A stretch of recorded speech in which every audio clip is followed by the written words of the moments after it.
अरे जिसकी वस्तु है उसी के सामने रख दो। तुम लाख प्रयत्न कोशिश करोगे तो भी नहीं रोक पाओगे, तो भी नहीं रख पाओगे, छीन लेगा वो। तो जिसकी वस्तु है उसी के सामने, उसके आगे रख दो।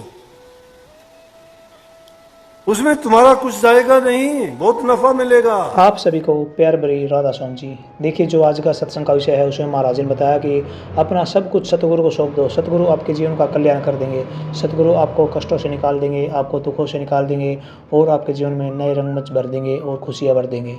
और साथ ही सतगुरु महाराज जी ने बताया कि अपने अध्ययन में भक्ति को जगाओ, सतगुरु को जगाओ, अपने अध्ययन में पुण्य के कार्य को जगाओ, तभी आपका जीवन सफल हो सकता है, तभी आप जीवन में आगे बढ़ सकते हैं। अगर आपका अध्ययन पाक साफ पवित्र है तो आप भक्ति कर सकते हैं और भक्ति आपको आपके जीवन में निखार देगी और आपको जीवन में आगे बढ़ाएगी। और साथ ही गुरु महाराज जी ने बहुत प्यारी प्यारी बातें सत्संग में बताई है, जो बातें हमारे दैनिक जीवन के लिए बहुत ही ज़्यादा लाभकारी होती है। तो चलिए आपका कीमती समय सत्संग को शुरू करते हैं। कृपया सत्संग को पूरा सुनकर पुण्य भागीदार अवश्य बनिए। राधा स्वामी।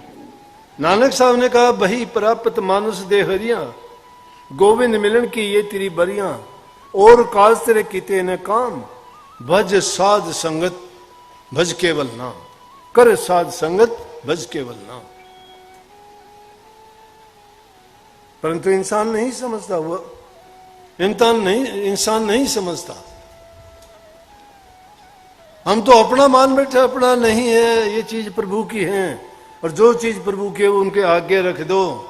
जिसकी वस्तु तिस आगे रखे, प्रभु की आज्ञा मानने माथे, उससे चौगुन करे निहाल, नानक साहब सदा दयाल। अरे जिसकी वस्तु है उसी के सामने रख दो। तुम लाख प्रयत्न कोशिश करोगे तो भी नहीं रोक पाओगे, तो भी नहीं रख पाओगे, छीन लेगा वो। तो जिसकी वस्तु है उसी के सामने, उसके आगे रख दो। उसमें तुम्हारा कुछ जाएगा नहीं, बहुत नफा मिलेगा। किसी भी प्रकार से तुम्हारी हानि नहीं होगी। लेकिन प्रभु की आज्ञा मानो, उसके हुक्म में जीना सीखो। प्रभु की आज्ञा नहीं मानते, उनके हुक्म को नहीं मानते, उनके भाने में नहीं रहते, हम अपनी बुद्धि चलाते हैं, अपनी सोच के अनुसार काम करते हैं। प्रभु के मन कुछ और है, हमारे मन कुछ और है। हमारी चेती नहीं होगी, उनकी चेती होगी, क्योंकि वो जो चाहते हैं उनके होंगे, हमारी कोई गिनती नहीं। हमारी जब होगी कि हम उसके सामर्थ्य हो जाएं। अगर नाम की कमाई करके तुम उस दरबार के योग्य बन जाओ तो आपकी भी चल जाएगी, आपकी भी सुन लेंगे। बिना उसके हमारी नहीं सुनी जाती। सब काल के जीव हैं, कुछ उसके मुट्ठी में है, कुछ गोद में है, कुछ सबेना। जगत सबेना काल कारक, कुछ मुट्ठी कुछ गोद। कुछ को चबा रहा है, कुछ उसकी मुट्ठी में है, कुछ गोद में ले रखे हैं।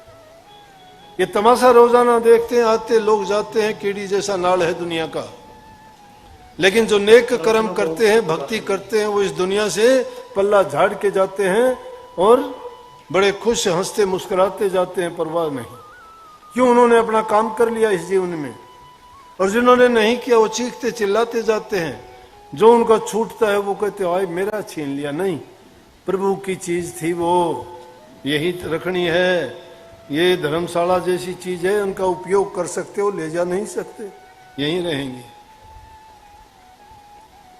प्रभु की आज्ञा मानने माथे, जो उनका हुक्म हो उसको मान लो, उसकी रजा में राजी रहो। जो जैसा करता है वही आपके लिए अच्छा करता है, बुरा नहीं करता। क्यों? कि उनसे ज्यादा कुछ के सब कुछ करने वाले जब वो हैं, तो जो कुछ करते हैं वो सही करते हैं। उनकी बातों में शक शुबा संदेह करना या कोई किसी प्रकार का शक उठाना गलत है। वो जो करते हैं उस बिल्कुल सही करते हैं। तुम्हें अमीर हो तो अमीर अच्छे हो, अमीर बढ़ाए हो।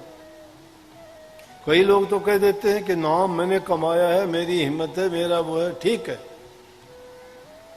पिछले कर्म के अनुसार तुम्हारी प्रारब्ध से तुम्हें ये मिला है, लेकिन अब कुछ नहीं करोगे तो आगे कुछ नहीं मिलेगा।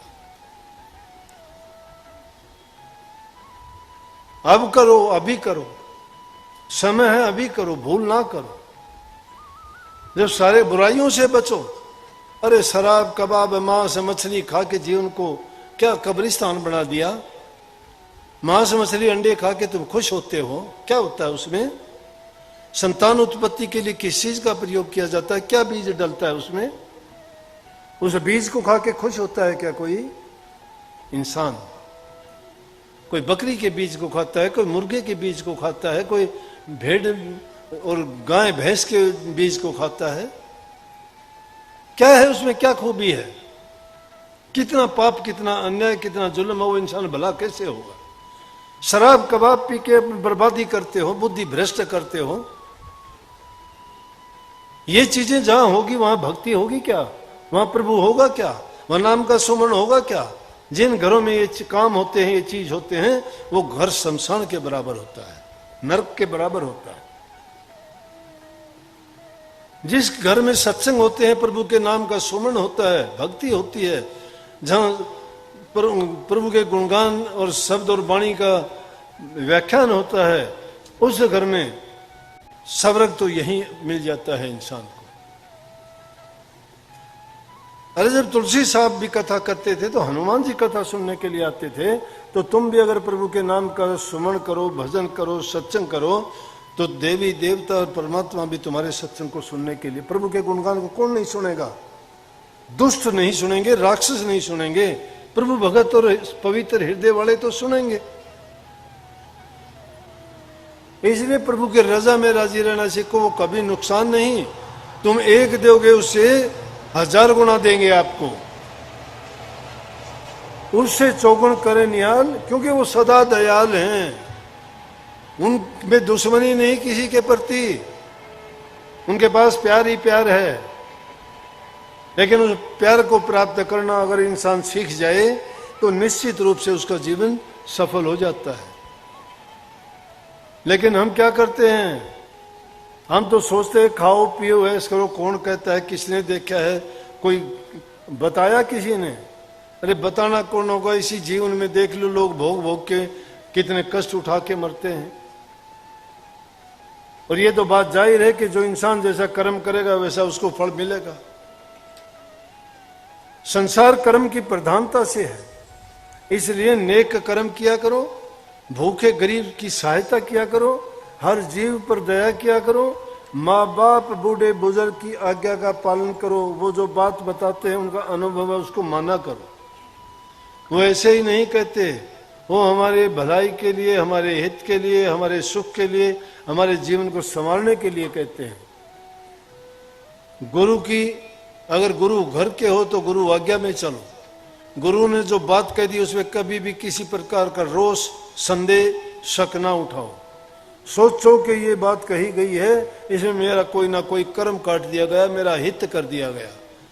गुरु किसी भी प्रकार से, पिता अपनी संतान का बुरा कर सकता है क्या? नहीं कर सकता। तो गुरु हमारा पिता भी नहीं है क्या? फिर ये किस लिए 2 लोग इकट्ठे किए हैं? क्या जरूरत है?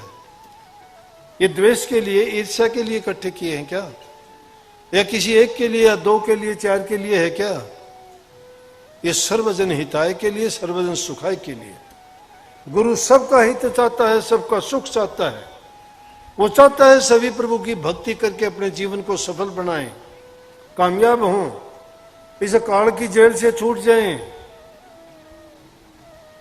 गाफिल ना हो सिर पर बैठा बैरी काल। गाफिल कैसे रहे? बेपरवाह ना बनो, परवाह करो। उस काल की चाल को समझो। भरमाता है कदम कदम पर, कभी काम में डाल देगा, कभी क्रोध में, कभी लालच में, कभी लोभ में, कभी स्वार्थ के बस तुम्हें ऐसा बना देगा कि सब कुछ खो दोगे 1 मिनट में, बर्बाद हो जाएगा। सतर्क रहने की जरूरत है। वहां गुरु की वाणी, गुरु का ज्ञान और गुरु की आज्ञा समझ में आती है कि गुरु ने क्या बताया था और काल हमें क्या खेल खिलाने जा रहा है। वो हमारी बुद्धि पर सवार हो जाता है और अपनी मर्जी के अनुसार फिर हमारे से काम करवाता है। लेकिन जब गुरु के और गुरु को याद करोगे तो तुम्हें उसी टाइम तुम्हारी बुद्धि पलट जाएगी कि ये तो हमारे से गलत करवाता है, ऐसा मैं नहीं करूंगा, गुरु की आज्ञा इसमें नहीं है।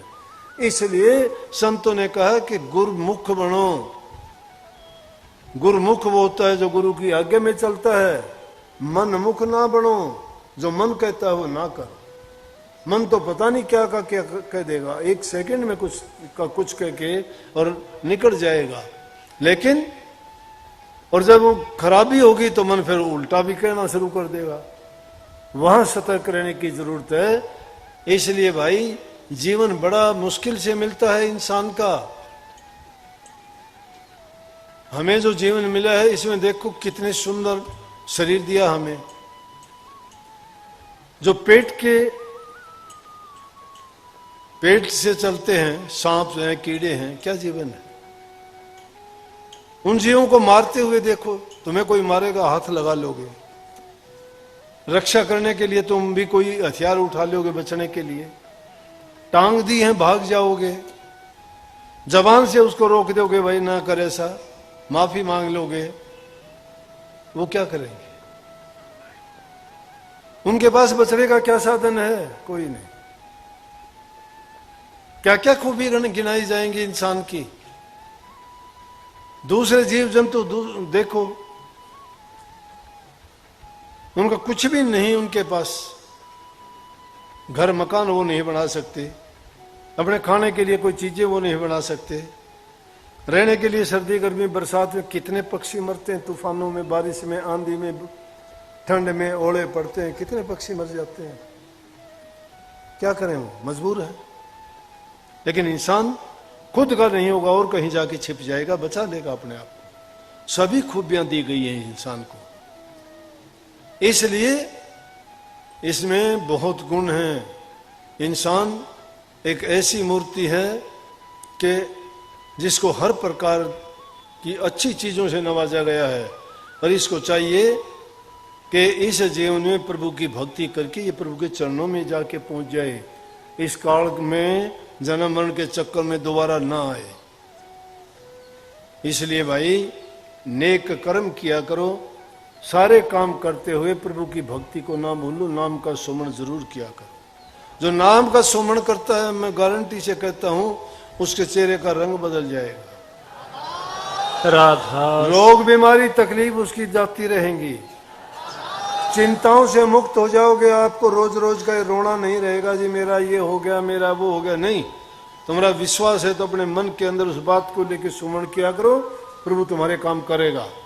राधा मेरे तो किए हैं, मैं आपको ये विश्वास के साथ कहता हूं, जब भी मेरे ऊपर कोई आफत आई, मुसीबत आई, जब भी कोई परेशानी की बात हुई, मैंने तो इस चीज के सिवाय किसी को, सतगुरु को याद किया।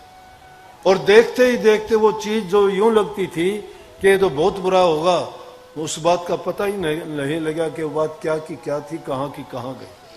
वो परेशानी देखते ही देखते खत्म होगी। किसमें ताकत थी, गुरु में ताकत है। वो गुरु को जो हमेशा याद रखता है, उस नाम को याद रखता है, वो उनकी परेशानियों को इस प्रकार से हर लेते हैं, पता ही नहीं लगता कब उन्होंने क्या कर दिया।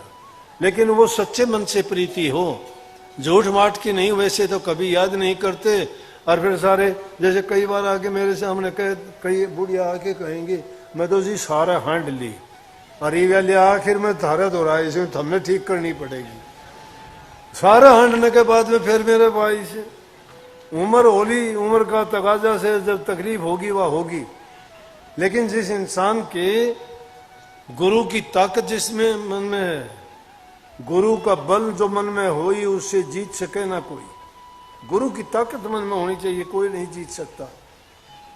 उम्र तो जब ढलेगी तो तकलीफ भी होंगी, लेकिन तुम्हारे पास गुरु नाम की जब वस्तु है, दवाई है, तो फिर वो चीज तुम्हारे पास फटकेगी नहीं, आएगी तो भी तुम्हें महसूस नहीं होगी। और दूर की दूर अपने आप सतगुरु कृपा करेंगे, सब ठीक होगी। आप पर भी सतगुरु कृपा करें, सद्बुद्धि दें, भक्ति करने की सामर्थ्य और शक्ति दें। और एक संकल्प लेके जाया करो कि अब तो सोच समझ के न चाल भैया, भूल में बनी सो बनी। जो भूल में और गलतियां होगी उनको पीछे छोड़ दो, उन पर पछताने से कुछ नहीं होगा। उनसे सबक ले लो कि जो गलतियां की हैं अब नहीं दोहराऊंगा, तौबा करके प्रभु के नाम में लग जाओ। वो भी सारी गलतियां भी धुप जाएंगी, आगे के लिए भी रास्ता साफ हो जाएगा और ये जीवन भी आपका सुखी हो जाएगा। सबको बहुत बहुत राधा स्वामी। आशा सत्संग को पूरा सुनने के लिए आपका बहुत बहुत धन्यवाद। हम आशा करते हैं आपने सत्संग को बड़ा ही ध्यान से सुना होगा। तो जैसे प्यारी साध संगत जी आपने सत्संग में सुना, महाराज जी ने बताया कि अगर इंसान को इंसानी चोला मिला है तो वह बहुत भाग्यशाली है। वह अच्छे और बुरे की समझ कर सकता है, वह अपने जीवन के निर्णय को स्वयं ले सकता है। अगर उसे अपना जीवन सफल बनाना है तो उसे नाम का सुमिरन करना पड़ेगा और सतगुरु की भक्ति करनी पड़ेगी। भक्ति से उसका जीवन पाक साफ पवित्र बन सकता है, भक्ति से ही उसका जीवन चमक सकता है। और जैसे गुरु महाराज जी ने बताया कि अपना सब कुछ सतगुरु को सौंप दो, सतगुरु अपने आप संभाल लेंगे, आपकी खुशियों को दोगुना कर देंगे, आपके लाभ को दोगुना कर देंगे। इसलिए गुरु महाराज जी की इन बातों को आप अपने जीवन में अवश्य उतारिए और अपने जीवन को सार्थक अवश्य बनाइए। और साथ ही अगर आपको सत्संग अच्छा लगा तो कमेंट बॉक्स में राधा स्वामी लिखकर पुण्य भागीदार अवश्य बनिए। मिलते हैं जल्दी एक नए और बहुत ही प्यारे प्रवचनों के साथ। तब तक के लिए आप हमें दीजिए राधा स्वामी।